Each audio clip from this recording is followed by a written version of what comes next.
The grand ballroom glittered with 1,000 candles, but all light seemed to dim around the Duchess of Merrington. Whispers followed her like shadows, cruel and sharp, calling her the debt bride, the woman purchased to settle a gambler's ruin. A rival lord, his smile like a razor's edge, stepped forward to offer a backhanded compliment, designed to humiliate her before the entire aristocracy. Just as the first tear threatened to fall, a voice, cold as steel, cut through the din. "You will address the Duchess with respect, or you will not address her at all." The Duke of Merrington, the very man who had abandoned her, stood at her side, his eyes blazing with a fire she had never seen. He had left her to crumble in his desolate mansion, but now, in this moment of ultimate social peril, he was claiming her. The question was, why now? What had changed in the heart of a man who saw her as nothing more than a receipt for a debt paid? Before we carry on, please hit the subscribe button to make my day and let me know where you are watching from in the comments. The air in her father's study was thick with the smell of stale cigar smoke and a desperation so potent it felt like a physical presence. Elinor Greaves stood before him, her simple but elegant gown a stark contrast to the chaos of his cluttered desk, where ledgers and unpaid bills formed precarious towers. He avoided her gaze, his hands shuffling papers with a frantic rustling sound that grated on her nerves. He had been pacing for nearly an hour, his steps wearing a path in the threadbare carpet, before finally summoning the courage to speak. He began with a tone of false bravado, a cheerfulness that was more alarming than any shout. He had, he announced, secured her future with a brilliant match, a truly astonishing opportunity. She was to be married to the Duke of Merrington. Elinor remained perfectly still, her hands clasped tightly before her, a small anchor in the swirling vortex of his panic. She felt a cold dread unfurl in her stomach, a familiar sensation that always accompanied her father's grand pronouncements. It was not shock, not anymore. She had long understood that his gambling was a sickness, a fever that burned away reason and responsibility. Her voice, when she spoke, was quiet, but carried the firmness of tempered steel. "Father, what did you do?" The question, devoid of accusation yet heavy with knowledge, seemed to shatter his fragile composure. The false bravado crumbled, revealing the terrified, selfish man beneath. His pacing became more erratic, his hands gesturing wildly as the words tumbled out of him. He spoke of the Duke's immense wealth, his ancient title, framing the union as the greatest of fortunes, a triumph of his paternal care. But his eyes, darting and shadowed, told a different story. "It is a magnificent arrangement, Elinor. The Duke, a man of his standing, choosing you." She did not flinch. "What was the price?" He finally broke. He sank into his chair, the leather groaning under his weight, and buried his face in his hands. The confession came in a muffled, wretched whisper. He was ruined, utterly and completely. A high-stakes card game, a final, desperate attempt to win back his losses, had instead consumed everything. The house, the lands, even her late mother's jewelry, which he had sworn never to touch. All of it was gone, lost to the Duke of Merrington. The debt was staggering, a sum of over £100,000 that he could never hope to repay. The marriage, he explained, was the only thing that would settle it. It was not an opportunity, it was a transaction. She was the final asset to be liquidated. He looked up then, his eyes pleading, yet also demanding. He framed it as her duty, her salvation. "It is done, Elinor. There is no other way. You will be a duchess. Is that such a terrible fate?" In his words, she heard only the clatter of coins, the finality of a bargain struck in a smoke-filled room. A profound sense of betrayal washed over her, colder and more bitter than the dread. She was not his daughter, not in that moment. She was collateral. Yet, within the heartbreak, a deep well of resilience stirred. She would not break. She would not give him the satisfaction of her tears. Her heart was fractured, but her spirit remained whole. The wedding took place not in a grand cathedral, but in a small private chapel on the Duke's London estate. It was a stark, joyless affair, the air chilled by stone and silence. There were no guests, only a grim-faced solicitor and a nervous priest, the necessary witnesses to the legal transfer. Lord Philip Ashe, the Duke of Merrington, arrived last. He was taller than she had imagined, with a face that looked as if it were carved from granite, all sharp angles and unyielding lines. His eyes, a startlingly pale grey, were chips of ice, and they swept over her only once, a brief, dismissive appraisal that made her feel like an object in an auction, a piece of property being assessed before the final hammer fell. His jaw was clenched so tightly a muscle jumped in his cheek, a small, telling sign of the cold fury that radiated from him. Elinor walked down the short aisle alone. Her father had been explicitly uninvited.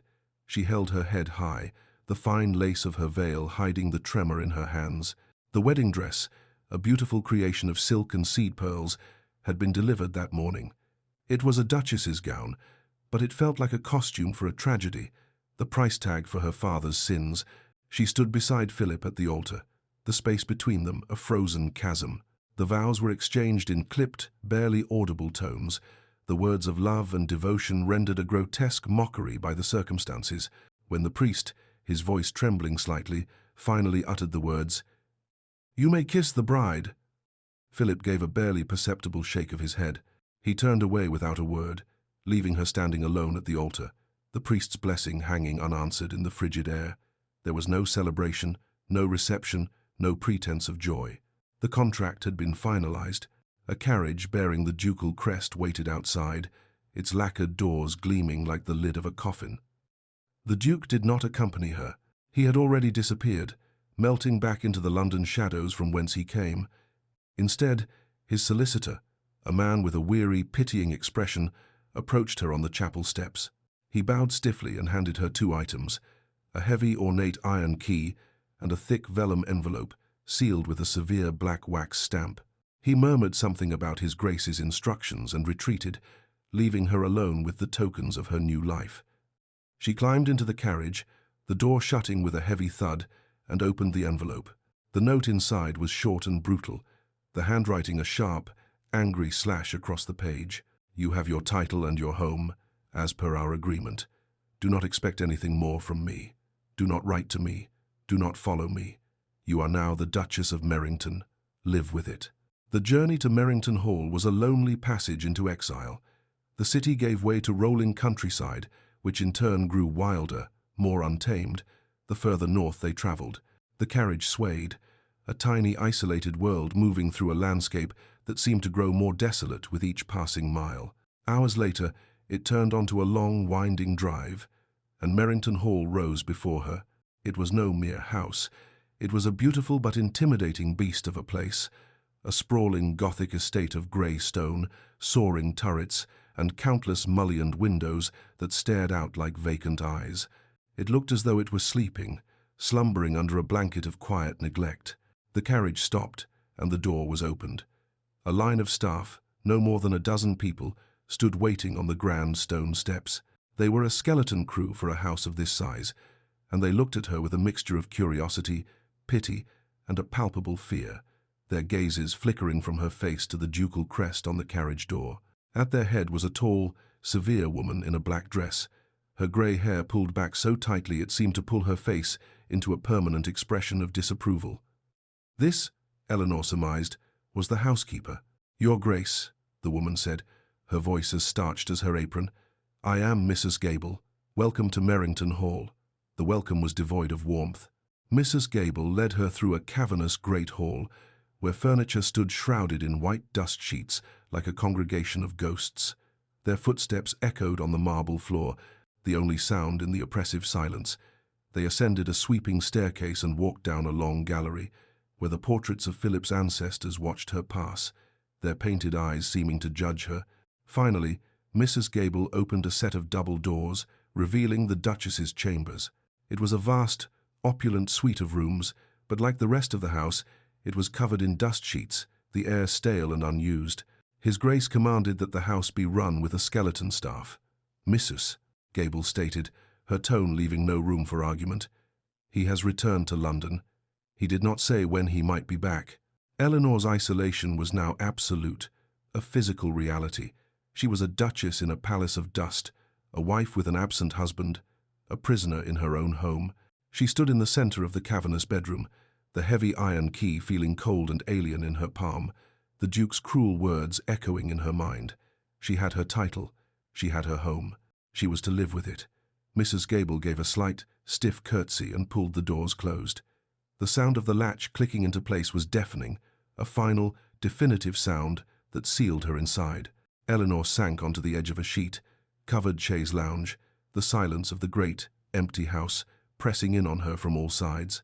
She was the Duchess of Merrington, and she was utterly, completely alone. The first weeks were a study in silence. Time stretched and warped in the vast, empty halls of Merrington Hall, measured not by the ticking of a clock, for most were silent, but by the slow crawl of sunlight across dusty floors. Elinor refused to be an idle prisoner, a ghost haunting her own gilded cage. After the first few days spent in the confines of her opulent but lifeless chambers, a quiet resolve took root. This was her home now, a strange, cold, and unwanted inheritance, but hers nonetheless. She would not allow it, or her absent husband's contempt, to break her. Her days fell into a simple, self-imposed routine. She woke with the dawn, the grey light filtering through the tall, grimy windows. A young, terrified maid named Sarah had been assigned to her, instructed to help her dress and arrange her hair. On the third morning, Elinor gently dismissed her. "Thank you, Sarah, but I am quite capable of dressing myself." She chose not the elaborate silks and brocades of a duchess, but her own simple, practical gowns from her former life. It was a small act of defiance, a claiming of her own identity in a place that sought to erase it. She began to explore. Methodically, room by room, she moved through the mansion, her soft footsteps the only sound to disturb the profound stillness. Each door opened onto a new scene of suspended animation, drawing rooms, ballrooms, music rooms, all shrouded in white sheets, the furniture like pale spectres waiting for a life that had long since departed. In a less used gallery on the second floor, she pulled back a heavy dust sheet from a large, gilt-framed portrait. A woman with a beautiful, profoundly sad face looked back at her.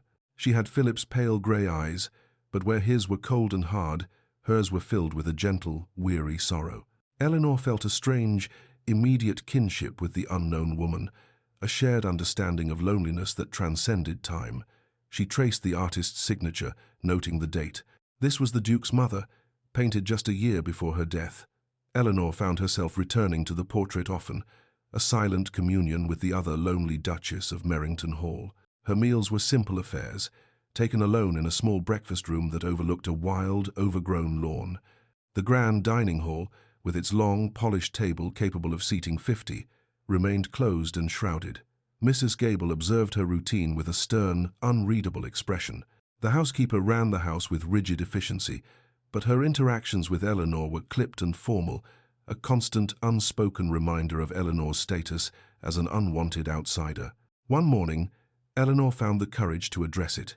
She found Mrs. Gable in the main hall, overseeing the polishing of the already gleaming marble floor. "Mrs. Gable," she began, her voice steady, "I do not intend to be a guest in this house. It is my home now. I will not have it feel like a tomb." The housekeeper's back stiffened, but she turned, her gaze sharp. For a long moment, she simply stared, assessing the young woman before her. Elinor did not look away. Finally, Mrs. Gable gave a curt, almost imperceptible nod. "As you wish, Your Grace." It was not an offer of friendship, but it was a concession, a small shift in the frozen landscape of the house. Elinor's grief for the life she had lost began to recede, replaced by a quiet, stubborn determination. She was lonely, yes, but her spirit refused to be crushed. In the vast, echoing solitude, she found a strange kind of peace, a freedom from the judgment of society and the suffocating weight of her father's sins. In her explorations, she discovered two places that called to her, two forgotten corners of the estate that seemed to hold the faint pulse of a life that once was. The first was the library. It was a magnificent, two-story room, lined from floor to ceiling with thousands of books, but it was in a state of complete disarray. Volumes were piled on floors, stacked precariously on tables, and stuffed into shelves with no regard for subject or author. A thick layer of dust covered everything, but beneath it, Elinor could sense a treasure. These were not merely decorative bindings, they were the collected knowledge and passion of generations. It became her first project. She spent her days there, the scent of old paper and leather a strange comfort. With painstaking care, she began to clean, sort, and catalogued the priceless collection. She found first editions of the great poets, philosophical treatises, and histories of the ancient world. In the margins of a volume on Roman architecture, she found notes, written in a sharp, intelligent hand she recognized from the cruel letter she had received. They were insightful, sometimes argumentative, revealing a scholarly, curious mind. It was the first glimpse she'd had of Philip, the man, not the cold, angry Duke. The second sanctuary she found was a walled garden, hidden behind a high stone wall and a heavy oak door. It had once been beautiful. She could see the bones of it, the elegant structure of its paths and flower beds. But now it was choked with weeds, the rose bushes a tangled mass of thorns, the stone sundial in the center covered in moss and ivy. It was a place of profound neglect, a perfect metaphor for her own life. She asked the young stable boy, a lad named Tom, for a pair of shears and some gloves, a request that made his eyes go wide with astonishment. Ladies, and certainly not duchesses, did not request gardening tools, but he brought them, along with a spade and a wheelbarrow, and Elinor set to work. The physical labor was a release, a balm for her frustrated energy, and a channel for her sorrow. With every weed she pulled, every thorny branch she pruned, she felt as if she were clearing away a piece of her own despair. She was bringing life back to a dead thing, and in doing so, she was breathing life back into herself. Mrs. Gable observed all of this from a distance, her expression shifting from stern disapproval to a kind of grudging respect.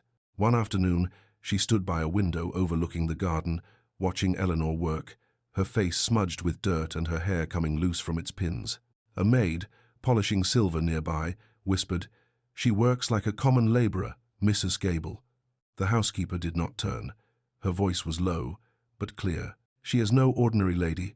She has blisters on her hands." She paused, her gaze fixed on the garden. The Duke's mother loved that garden. It was the first crack in her formidable armor, the first hint of a connection being forged between Elinor and the history of the house, a history that was inextricably tied to the man who had abandoned her there. For the first time since her arrival, Elinor felt a sense of purpose, a feeling that she was not just enduring, but creating something of her own. The quiet industry of the new Duchess did not go unnoticed by the skeleton staff. They had expected an arrogant, demanding aristocrat, another burden in their quiet, sorrowful routine. Instead, they found a kind, hard-working woman who spoke to them with gentle respect, who never raised her voice, and who seemed to possess a strength that belied her delicate appearance. The atmosphere in the house began to slowly thaw. The tense, fearful silence was replaced by the quiet hum of a household finding a new, gentle rhythm. Whispers still followed her, but now they were of a different sort, tinged with respect and a growing affection. From Sarah, the young maid, Elinor learned more about her absent husband. She learned that the Duke had not set foot in Merrington Hall for over 2 years, not since his mother had passed away within its walls. She learned that in London he was known for his cold demeanor and his ruthless, almost predatory, business dealings, a man who collected debts with the same dispassionate efficiency with which he had collected a wife. One afternoon, finding a surplus of apples in the kitchen, a harvest from a few gnarled trees that had survived the garden's neglect, Elinor had an idea. She spent the afternoon with the cook, a plump, rosy-cheeked woman named Mrs. Potts, her hands dusted with flour, the warmth of the ovens a welcome comfort. Together, they baked a simple apple pie. When it was done, golden and fragrant, Elinor did not have it sent to her private dining room. Instead, she had it sliced and served to the entire staff in the main kitchen, sharing a piece herself as she sat on a simple wooden stool. This small act of camaraderie, so simple and yet so profound, broke down the final barriers. It was a declaration that she saw them not as servants, but as fellow inhabitants of this strange, lonely house. Later that evening, as Elinor sat reading in a small parlor where she had dared to remove the dust sheets, Mrs. Gable entered, carrying a tray with 2 cups and a steaming pot of tea. It was an unprecedented gesture. The housekeeper set the tray down and, for the first time, sat in Elinor's presence. She poured the tea, her movements precise and economical. "I thought you might like some company, Your Grace," she said, her voice softer than Elinor had ever heard it. She began to speak, telling Elinor a story about the Duke as a boy, a mischievous child who had once hidden all the spoons in the house, just to see the look on his father's face. It was a small, simple memory, but it was a revelation, a glimpse of a happier past, of a boy who was not yet a cold, embittered man. As she finished her story, Mrs. Gable looked at Elinor, her eyes holding a deep, ancient sadness. "He wasn't always like this, Your Grace," she said softly. "This house, it holds difficult memories for him." In that moment, Elinor's perception of her husband shifted. The image of the cruel, faceless tyrant who had bought and discarded her began to dissolve, replaced by the faint, tragic outline of a wounded man. She felt less like a prisoner and more like the mistress of a very strange, sad household. Her introspection revealed a growing, insistent curiosity about the man behind the mask, wondering what sorrows had carved such deep lines of anger into his soul. Months after the wedding, a storm of a different kind broke over London. A rival's carefully planned business venture, designed to ruin a competitor, had backfired spectacularly, and the ensuing scandal had Philip's name attached to it.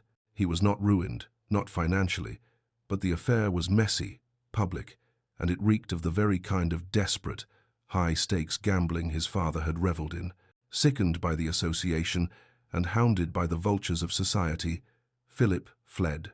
He rode hard through the night, seeking the one place he believed was utterly empty, a sanctuary of silence and neglect where he could lick his wounds in peace, Merrington Hall. He arrived long after midnight, his horse lathered and his mood as black as the starless sky. He expected to find the house as he had left it, a dark, silent mausoleum. He anticipated fumbling for a key, the chill of a dead hearth, the familiar scent of dust and decay. Instead, as he rounded the final bend in the drive, he was stunned to see soft lights glowing in several of the downstairs windows. He reined in his horse, a cold knot of anger tightening in his gut. It felt like a violation, an invasion. This was his place of exile, his tomb, and someone had dared to bring it to life without his permission. He dismounted, throwing the reins to the startled stable boy who came running, and stormed towards the massive front doors. They swung open before he reached them, and a footman stood there, his expression one of shock. The great hall was not the cavern of shrouded ghosts he remembered. The dust sheets were gone. The marble floor gleamed, reflecting the light from a dozen freshly lit candles, and on the great oak table in the center of the hall, where for 2 years there had been nothing but a thick layer of dust, sat a large porcelain vase filled with fresh flowers, roses and lavender, their scent a soft, clean perfume in the air. He recognized them instantly. They were from his mother's walled garden. His anger, already simmering, began to boil. He strode through the hall, his riding boots echoing like gunshots in the restored silence.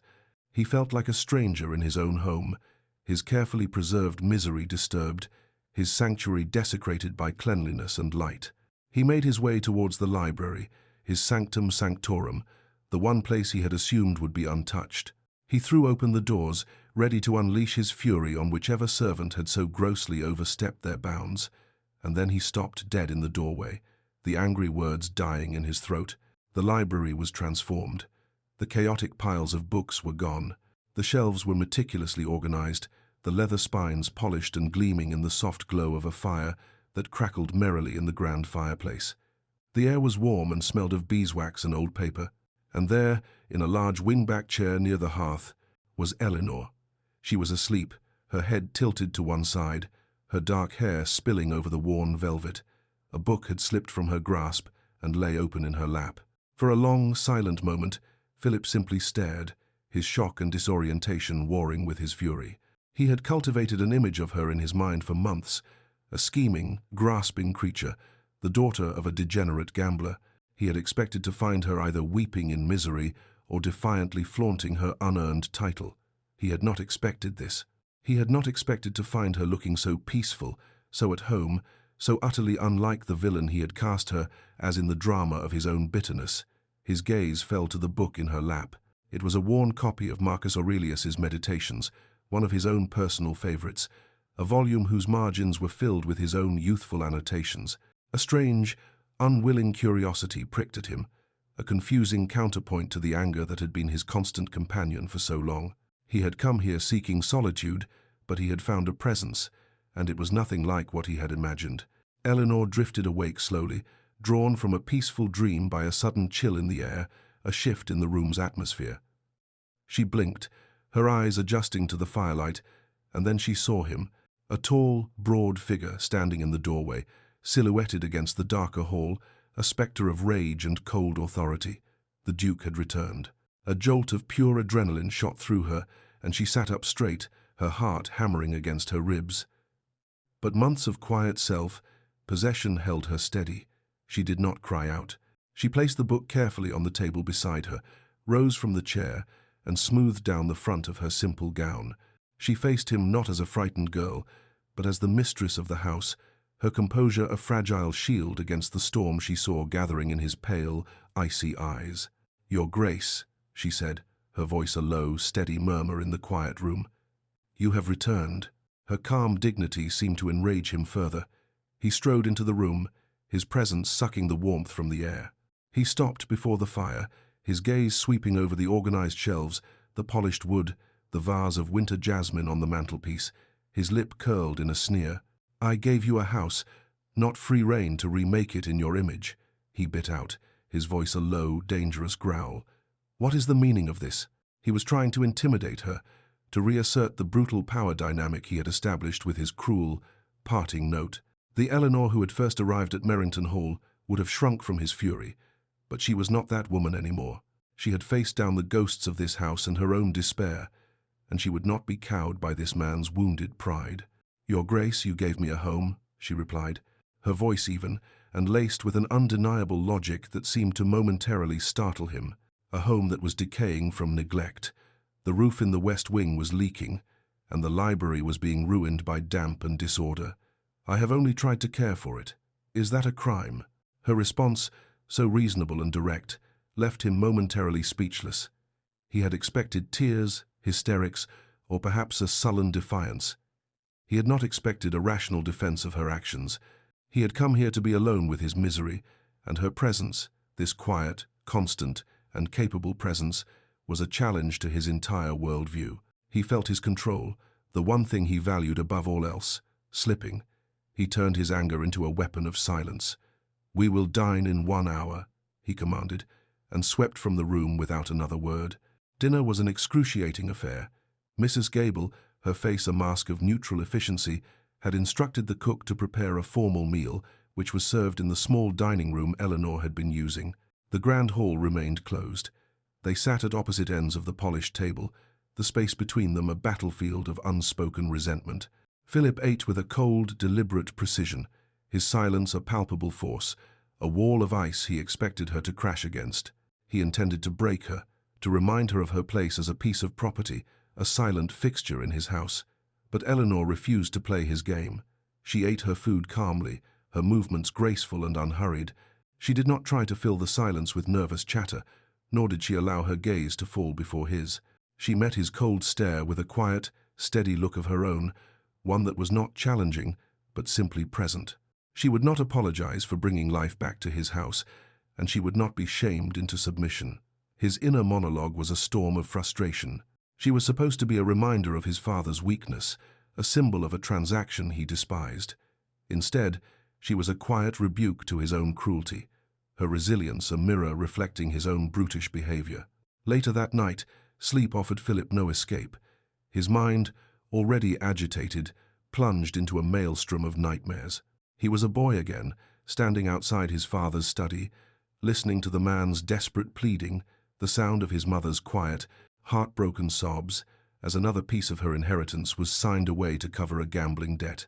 The dream shifted, and he saw his mother's face, growing paler and sadder with each passing year, her light extinguished by the shame of her husband's addiction. He woke with a gasp, his heart pounding, the sheets tangled around him, the ghosts of his past clawing at him.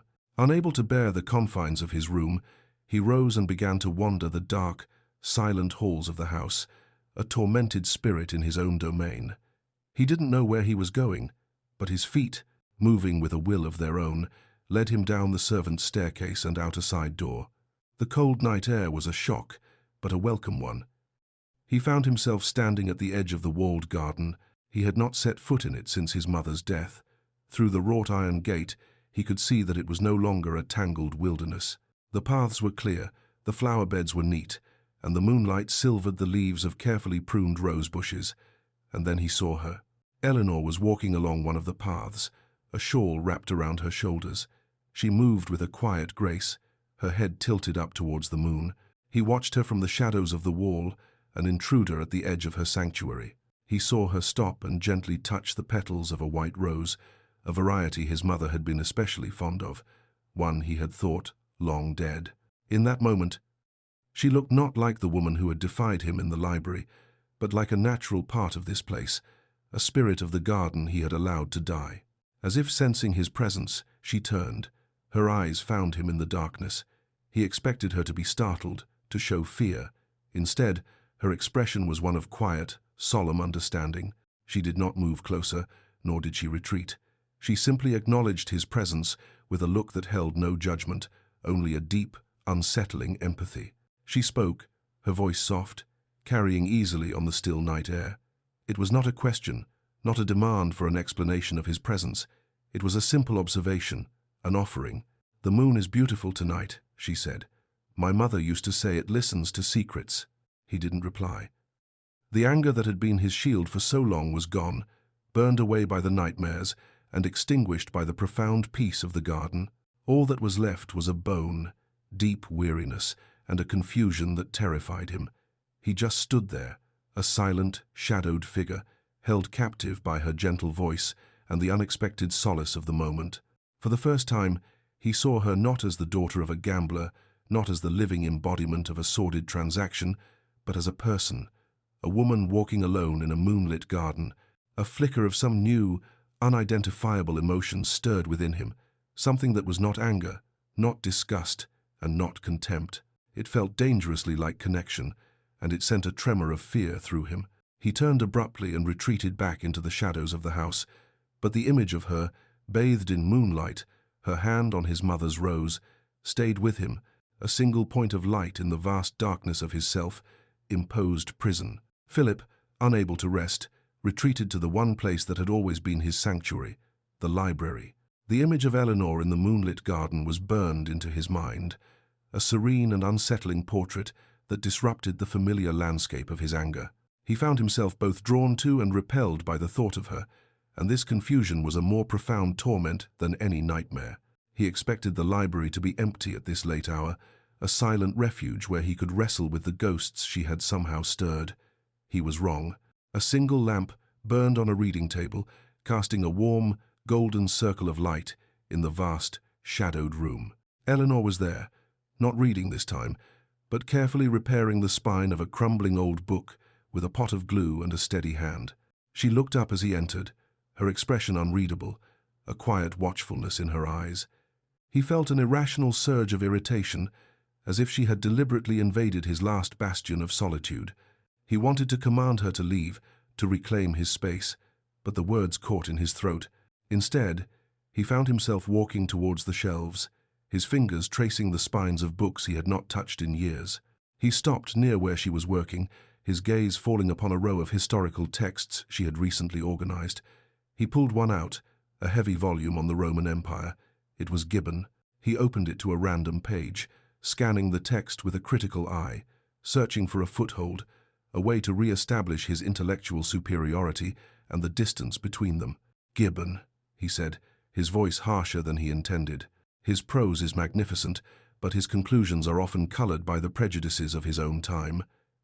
He glanced at her, expecting a nod of agreement, the deference of a student to a master. He did not get it. Elinor set down her brush and looked at him directly, her gaze clear and intelligent. "On some points I would agree," she said, her tone measured, "but his assessment of the Antonine dynasty is quite astute." Philip raised an eyebrow, intrigued despite himself. He flipped through the pages. Astute? He lays the blame for the decline almost entirely at the feet of Commodus, painting him as a singular monster who single-handedly dismantled a golden age. "And you disagree?" she asked. He had expected to lecture, not to be questioned. "Of course I disagree. It's a simplistic narrative." The rot was deeper. "Deeper, yes," Elinor countered, a spark of passion entering her voice. "But I believe he underestimates the role of the Praetorian Guard in destabilizing his reign from the start. They were not merely reacting to Commodus's excesses, they were actively profiting from them, creating chaos to increase their own power and influence. Gibbon treats them as a symptom, but they were a cause. The argument hung in the air between them, a complex and fascinating thing. Philip stared at her, momentarily forgetting his anger. She was not just repeating something she had read, she was articulating her own insightful, reasoned opinion. The argument he had intended to use to put her in her place turned into a genuine debate. For the next hour, they spoke of Roman emperors and crumbling empires, their voices a low murmur in the firelit room. It was the first time they had spoken for more than a minute without the crushing weight of hostility between them. The library, once a potential battleground, had become neutral territory, a space where the Duke of Merrington and his debt bride ceased to exist, replaced by two keen minds, finding an unexpected and exhilarating parity. Philip found himself grudgingly, and then genuinely, impressed. Elinor, in turn, saw a flicker of the man he might have been before bitterness had become his armor, a man of fierce intelligence and deep passion. The hard line of his jaw seemed to soften, the icy coldness in his eyes replaced by the focused gleam of intellectual engagement. The next morning, Philip awoke feeling a disquieting sense of imbalance. The intellectual truce of the previous night had unsettled him, chipping away at the foundations of his righteous anger.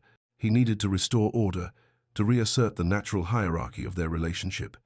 He decided to inspect the far-flung tenant farms of the estate, a ducal duty he had neglected for years. It was a task that would reaffirm his role as master. And, on an impulse that was part power play and part a strange, unexamined desire not to be alone, he commanded Elinor to join him. He expected her to refuse, or to be an awkward, complaining burden. He was, once again, wrong. When the horses were brought around, he saw that she was not only prepared, but dressed in a practical dark green riding habit that fit her perfectly. She approached her assigned mare not with the timid hesitation of a society lady, but with the quiet confidence of an experienced rider, stroking the horse's nose and speaking to it in a low, soothing voice. She mounted with a fluid grace that surprised him, handling the spirited animal with a skill that matched his own. They rode out across the vast, wild moors of the Merrington estate, the wind whipping at their faces, the sky a vast grey canvas above them. The sheer, untamed beauty of the landscape seemed to strip away the suffocating atmosphere of the house. Here, under the open sky, the rigid roles of Duke and Duchess felt less defined. As they rode, he found himself pointing out landmarks, explaining the complex system of crop rotation, the struggles with drainage on the low-lying fields, the disputes over grazing rights. He was not talking to her as a wife, or as a woman he despised, but as he would have talked to a steward, to an intelligent peer who could grasp the intricacies of land management. She listened intently, her questions sharp and insightful, revealing a quick mind and a genuine interest that he found both unnerving and strangely gratifying. The sky had been threatening all morning, and as they reached the highest point of the moors, the heavens opened. A cold, driving rain began to fall, turning the landscape into a blur of grey and green. The wind howled, and within minutes they were soaked through. Philip spotted an old, abandoned shepherd's hut nestled in a hollow, a small stone structure built to withstand the fury of the elements. "This way," he shouted over the wind, urging his horse towards the meagre shelter. They dismounted, tying the horses to a low stone wall, and ducked inside. The hut was tiny, barely large enough for two people. It was dark and smelled of damp earth, old wool, and rain. The sound of the storm drumming on the slate roof was a deafening roar, isolating them completely from the outside world. The social barriers that had been thinning on the open moor felt non-existent in this cramped, intimate space.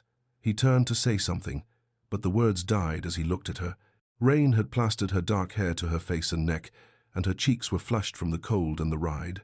Her eyes, wide and startlingly green in the dim light, held not fear, but a look of fierce, determined life. An unfamiliar, unwelcome, and intensely powerful protective instinct surged through him. He had an overwhelming urge to pull her closer, to shield her from the cold, to wrap her in his arms. It was an instinct he crushed with brutal efficiency, turning away to stare out the small, grimy window at the storm, his heart hammering with a confusing mix of anger and something else, something he refused to name. The annual village fair was a tradition as old as the ducal title itself. It was a duty Philip had always despised and had ignored for the past 2 years. He planned to do so again, but Mrs. Gable, in her quiet, immovable way, insisted. "The tenants expect it, Your Grace," she had said, her tone respectful but firm. "It shows them the Duke is mindful of their loyalty." He knew she was right. To ignore it now, after his return, would be seen as a deliberate snub. He grudgingly agreed, and then, to maintain the thinnest veneer of normalcy, he commanded Elinor to accompany him. He told himself it was merely for appearances, but a deeper, more possessive part of him, the part that had stirred in the shepherd's hut, wanted her there, by his side. They walked through the fair like a pair of actors in a poorly rehearsed play. He was stiff and formal, she was quiet and composed, but the tension between them was a palpable thing. The villagers stared, their conversations dropping to whispers as the reclusive Duke and his mysterious new Duchess passed. They were a spectacle, a curiosity, and Philip hated it. He was about to turn and leave when a small girl, no older than 5, the daughter of one of his tenant farmers, broke away from her mother and shyly approached them. She clutched a single, perfect wildflower, a purple corn cockle, in her small hand. She held it up to Elinor, her eyes wide and curious. Philip watched, expecting Elinor to be awkward or dismissive. Instead, a genuine, radiant smile transformed her face, a smile of such pure, unfeigned delight that it momentarily stole his breath. She knelt, bringing herself down to the child's level. "For me?" she asked softly. "It's beautiful, thank you." As she took the flower, her smile was not for the crowd, not for him, but for the child alone. It was the most beautiful thing he had ever seen. It was at that moment that a voice, slurred and ugly, cut through the air. "Look at that, the Duke's latest purchase, playing the lady of the manor." Philip's head snapped around. A large, slovenly man, his face flushed with drink, was leaning against a stall, a sneer on his lips.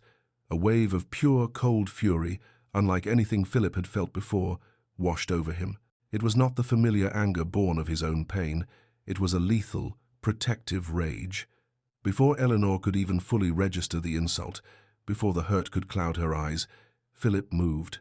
He crossed the space between them in 2 long, silent strides and grabbed the man by the collar of his shirt, lifting him effortlessly onto his toes. The crowd went silent, the festive air turning sharp with fear. Philip's voice, when he spoke, was not a shout, but a lethally quiet hiss that cut deeper than any blade. "She is the Duchess," he said, his pale eyes boring into the man's terrified face, "and you will keep a civil tongue in your head." He held him there for a long, terrifying moment, the man's feet dangling, his face turning pale with fear, before dropping him in a heap on the ground. Without a backward glance, Philip turned, his hand finding the small of Elinor's back, and guided her away from the stunned crowd. They walked in silence, the sounds of the fair fading behind them. His mind was a storm of confusion and raw, possessive instinct. He had defended her. He had claimed her, publicly and unequivocally. As they moved through the throng of silent onlookers, his hand, still clenched from his anger, brushed against hers. It was an accident, a fleeting contact of skin on skin, but it was like a bolt of lightning. It was the first time they had touched voluntarily, not in anger or in ceremony. For a split second, neither of them pulled away. The touch was electric, a stark, shocking contrast to the cold emptiness that had defined their relationship. Elinor's heart gave a painful lurch, her shock at the man's insult eclipsed by the even greater shock of Philip's violent defense and the startling warmth of his hand against hers. He had defended her honor, he had called her the Duchess, and in that brief, accidental touch, she felt a confusing, terrifying flutter of something that felt dangerously like hope. The fragile truce forged in the crucible of public humiliation and the shocking intimacy of an accidental touch left them both adrift in an unfamiliar sea. The days that followed the village fair were quiet, yet charged with a new, unspoken tension. The wall of ice between them had not so much melted as it had been fractured, and they moved carefully around the sharp, glittering fragments, unsure of the new landscape. Philip was more withdrawn than ever, his silence no longer a weapon of cold anger, but a cloak for his own profound confusion. He had defended her. He had felt a savage, possessive rage on her behalf. These were emotions he did not understand and did not want. For Elinor, the world had tilted on its axis. The brief, warm pressure of his hand against hers was a memory she revisited 100 times a day, a tiny spark in the long, cold winter of her marriage. She sought refuge, as she always did, in the walled garden. It was her sanctuary, a place where her own labor had brought forth beauty and order from neglect. The roses were blooming now, their scent a sweet perfume on the crisp autumn air. It was here, amidst the life she had cultivated, that the ghost of her past chose to reappear. A footman brought the letter on a silver tray, his face impassive.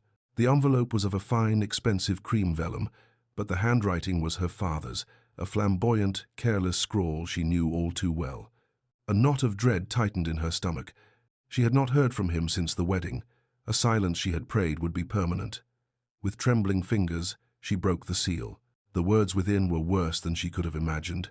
He did not ask after her health or her happiness.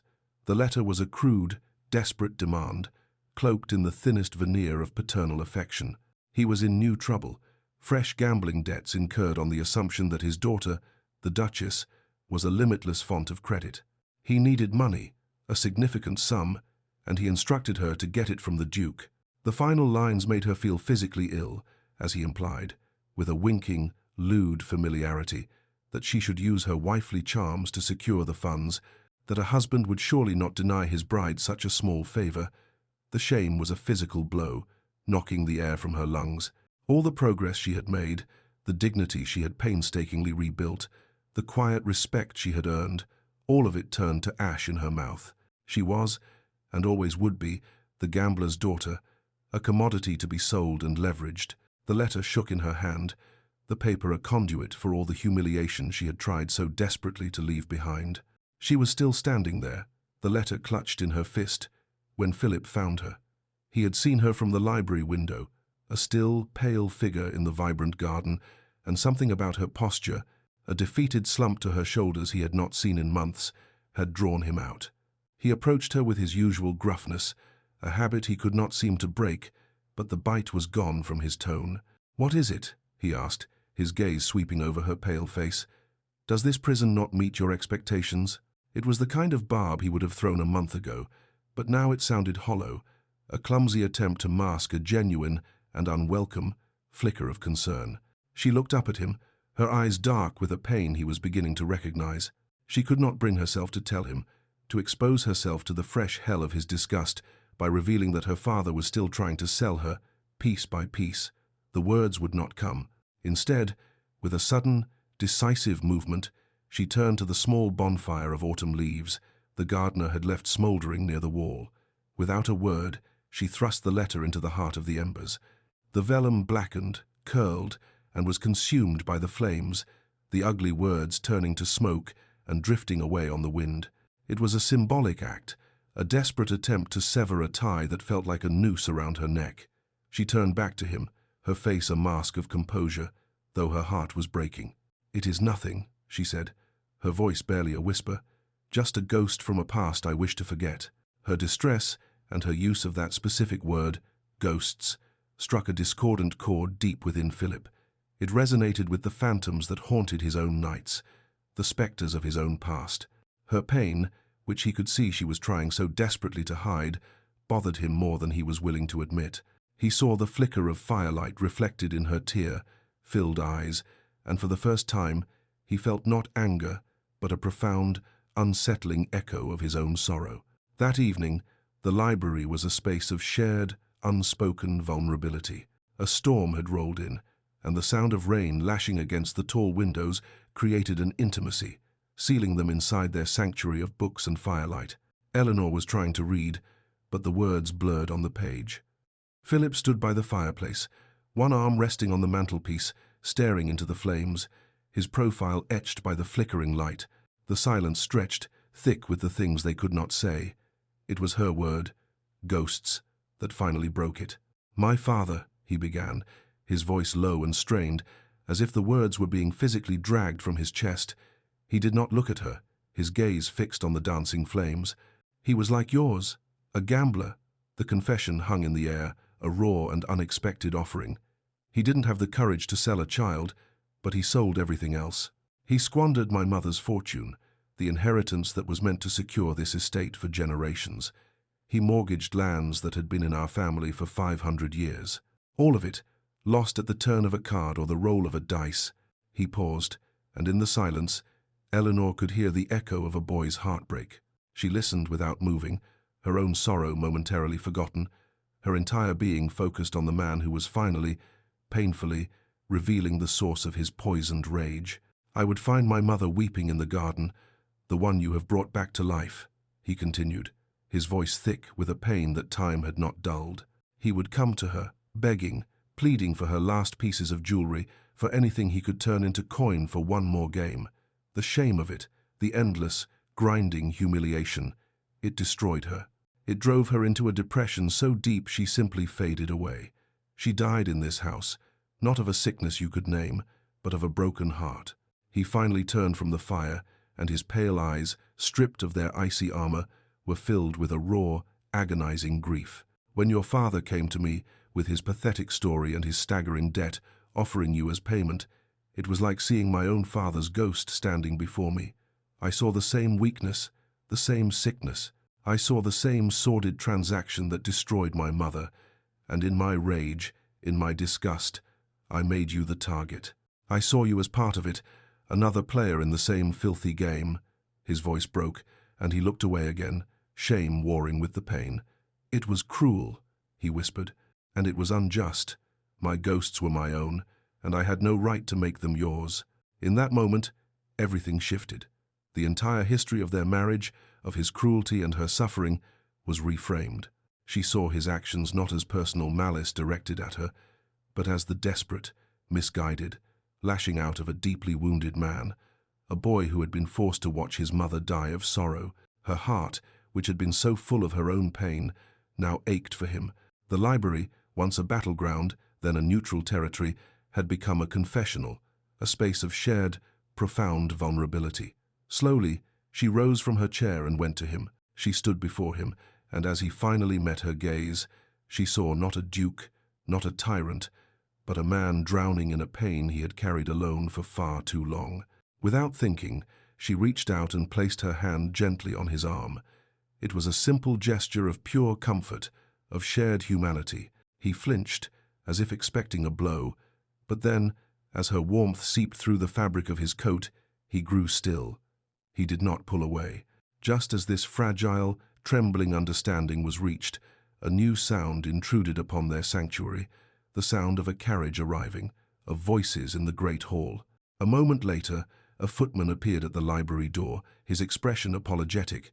"Your Grace, forgive the intrusion. Lord Harrington has arrived." The name fell into the quiet room like a stone into a still pond. Philip stiffened, the brief vulnerability vanishing as the cold mask of the Duke slammed back into place. Lord Harrington was a neighbouring landowner, a man whose estate bordered Merrington's. He was also Philip's long-standing rival, a man whose ambition was matched only by his cunning. A new tension, sharp and political, sliced through the intimate atmosphere. "Show him in," Philip commanded, his voice once again cold as steel. He did not move away from Elinor, and her hand remained on his arm, a silent, unconscious declaration of a new alliance. Lord Harrington entered the library with the easy, predatory grace of a panther. He was handsome, impeccably dressed, his smile a flash of white in his tanned face, but his eyes, a dark, intelligent brown, missed nothing. He took in the scene before him in a single, sweeping glance. The fire, the books, the Duke and Duchess standing so close together, her hand resting on his arm. He had heard the rumors of the strange, cold marriage, of the bride locked away in the country. He had come sniffing for weakness, for a scandal he could exploit, and he had found something far more interesting. "Philip, my dear fellow," Harrington said, his voice as smooth as velvet. He strode forward, his hand extended. "And this must be the Duchess. Your Grace, welcome to the neighborhood. We had all but given up hope of ever meeting you." His greeting was a masterpiece of insinuation, a compliment wrapped around a barb. He bowed low over Elinor's hand, his lips brushing her knuckles for a fraction of a second too long. "Philip has kept you hidden away. One might think he doesn't appreciate his good fortune." "Harrington," Philip said, His voice clipped, ignoring the outstretched hand. "What do you want?" Harrington's smile never faltered. He turned his full attention to Elinor, his gaze openly admiring. "I came to welcome my new neighbor, of course, and to express my surprise. We were all so shocked when Philip finally married. He has always been so solitary."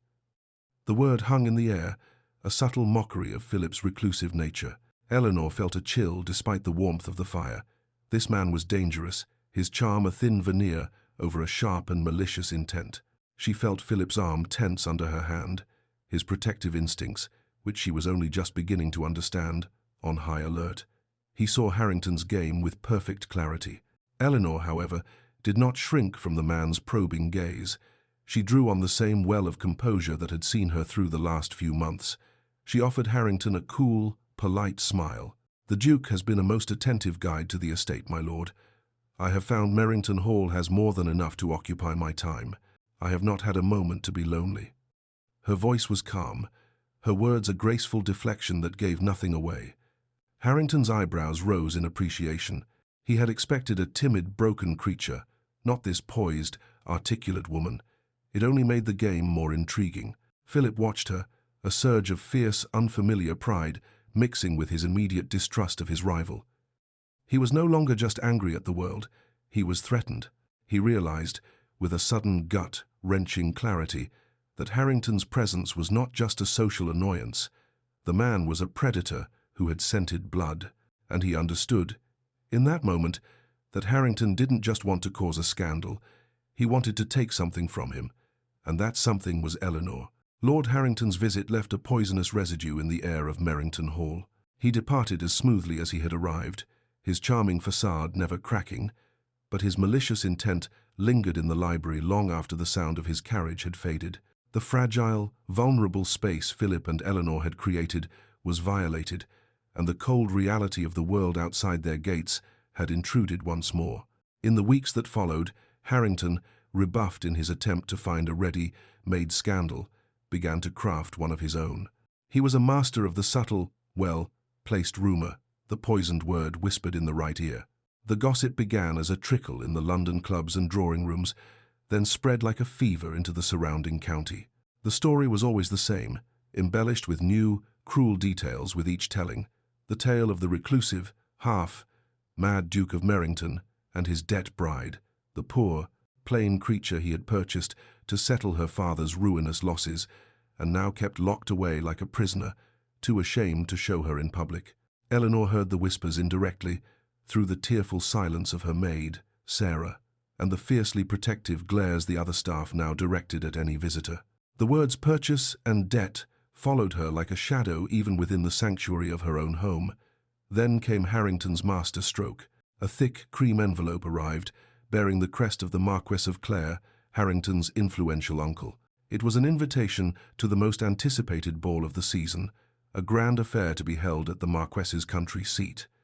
The invitation was addressed to the Duke and Duchess of Merrington.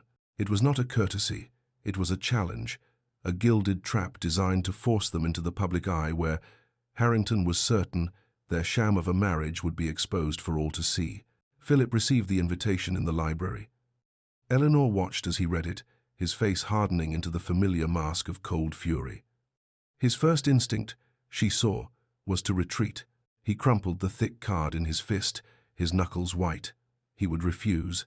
He would lock the gates, raise the drawbridge, and let the world whisper what it would.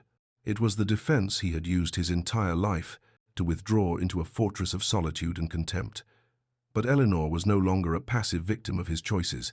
She had fought too hard for her dignity to allow it to be stripped away by gossip and innuendo. She had faced down the ghosts of Merrington Hall, and she would not be defeated by the whispers of bored aristocrats. She waited until that evening, finding him again in the library, staring into the fire as if he could find an answer in the flames. She approached him not with pleading, but with a quiet, unshakable strength. "Philip," she said. The use of his first name, spoken aloud and with intent for the first time, made him turn, his eyes wide with surprise. "We must accept the invitation." His expression hardened. "Do not be a fool. It is a trap. Harrington has laid a public ambush for us." "I am aware of that," she replied, her voice steady. "And if we hide, We confirm every rumor. We give him the victory he so desperately wants. We tell the world that I am a source of shame, that you are ashamed of me." She took a breath, her resolve solidifying into something unbreakable. "I have spent months learning to hold my head high in this house. I will not be shamed into hiding now. Whether you stand with me or not, I will go." Her courage was a physical blow, shattering the last of his defenses. He looked at her, truly looked at her, not as a symbol of his past pain, but as the woman who had faced down his cruelty, his neglect, and the scorn of the world, and had emerged not broken, but stronger. She was not asking for his protection. She was offering him a chance to stand with her as an equal. In that moment, his decision was made. It was not just about defeating a rival. It was about honoring the incredible woman his wife had become. "Very well," he said, his voice low and resonant with a new, unfamiliar authority. "We will go. But you will not go merely to face them. You will go as the Duchess of Merrington, and they will all be reminded of what that means." The days leading up to the ball were not filled with frivolous excitement, but with the grim determination of preparing for battle. Mrs. Gable, her face set in lines of fierce loyalty, took charge. She brought forth the Merrington jewels from the vault, ropes of pearls and diamonds that had not seen the light of day since Philip's mother had worn them. Sarah, her earlier tears replaced by a fierce pride, helped Elinor choose a style for her hair. But the gown, that was Philip's domain. A dressmaker arrived from London, sent by him, and worked for 2 days straight. The result was a masterpiece of deep emerald silk, a color that made her eyes shine like jewels. It was a gown that did not whisper, it proclaimed.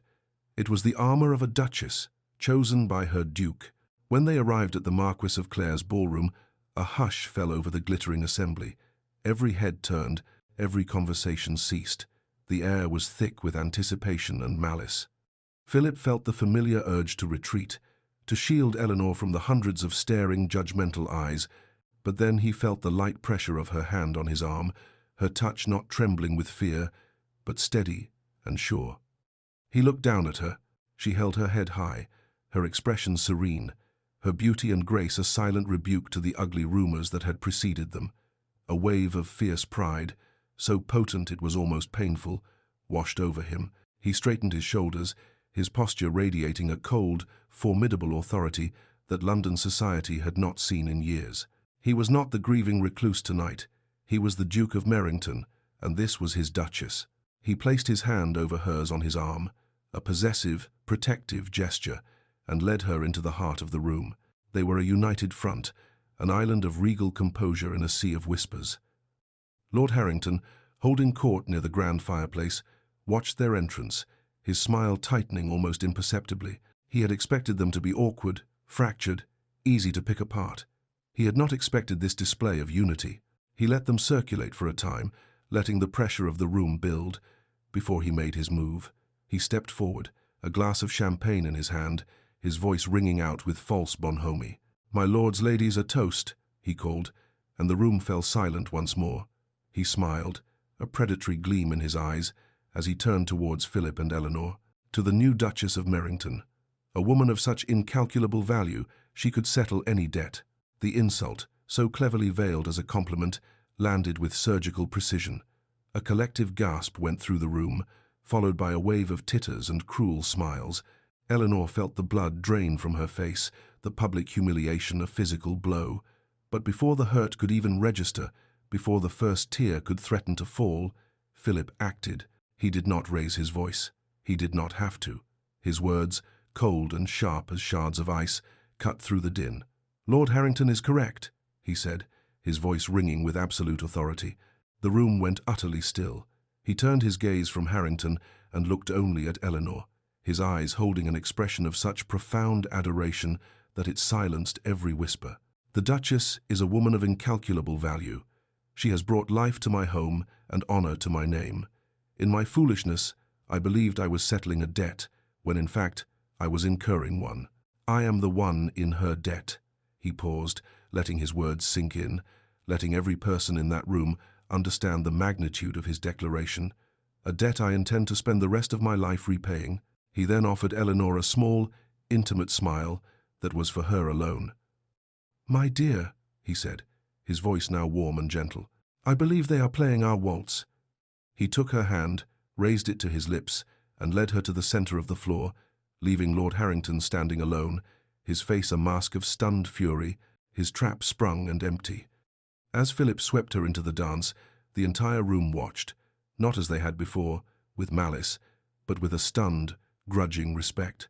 They were witnessing not the exposure of a sham, but the public and unequivocal claiming of a wife, not as a possession, but as a beloved partner. In that moment, on the dance floor, surrounded by their enemies, they were the only two people in the world. It was not the silent, joyless ceremony in the chapel that had bound them. This was their true wedding. The journey back to Merrington Hall was made in a profound and comfortable silence. The battle was won. The air in the carriage was no longer charged with tension, but with a quiet, luminous intimacy. When they arrived, the house itself seemed to welcome them. The lights were warm, the fire in the great hall was blazing, and Mrs. Gable greeted them not with her usual stiff formality, but with a wide, genuine smile of pure relief and pride. The house was no longer a prison or a tomb. It was a home, and it was alive. Philip led Elinor not to their separate chambers, but to the library, their sanctuary. He walked to the fireplace and stood for a long moment, looking up at the portrait of his mother, her sad, gentle eyes seeming to watch them. "She would have loved you," he said, his voice thick with emotion. He turned to Elinor, his own eyes shining with unshed tears. "She would have admired your strength, your kindness, your grace, everything I was too blind to see." He took both of her hands in his touch now warm and sure, no longer accidental or hesitant. "I was a fool, Elinor," he confessed, his voice a low, raw whisper. "I was so afraid of becoming my father, so haunted by his ghosts, that I created my own. I let my bitterness and my pride poison everything. I married you to settle a debt, a transaction I despised. But it was you, with your quiet courage and your gentle heart, who have settled mine." He looked at her, his soul bare in his eyes. "The debt of my own making, the one I owe to my mother's memory, to this house, and most of all, to you. Forgive me." Elinor's heart was so full it felt as if it might burst. She smiled, a true, radiant smile that reached her eyes and banished the last of the shadows between them. "There is nothing to forgive, Philip," she said softly. "We were two lonely people lost in a dark wood, and we have both found our way home." He raised her hands to his lips, kissing her fingers gently, before framing her face with his hands. He looked at her for a long moment, his gaze filled with a love and reverence that she now knew was real, and then he lowered his head and kissed her. It was not a kiss of duty or transaction, not a kiss of desperate passion, but a kiss of promise. It was gentle and deep and sure, a kiss that spoke of forgiveness, of respect, and of a shared future, a lifetime of repaying a debt of love. It was the beginning of everything. When they finally drew apart, he kept his arm around her, and together they walked to the tall library window. Outside, the moonlight bathed the restored garden in a soft silver light. The tangled wilderness had become a place of order and beauty, a testament to her patience and her strength. It was a reflection of their own story, a love born from debt and despair, now ready to blossom in the light.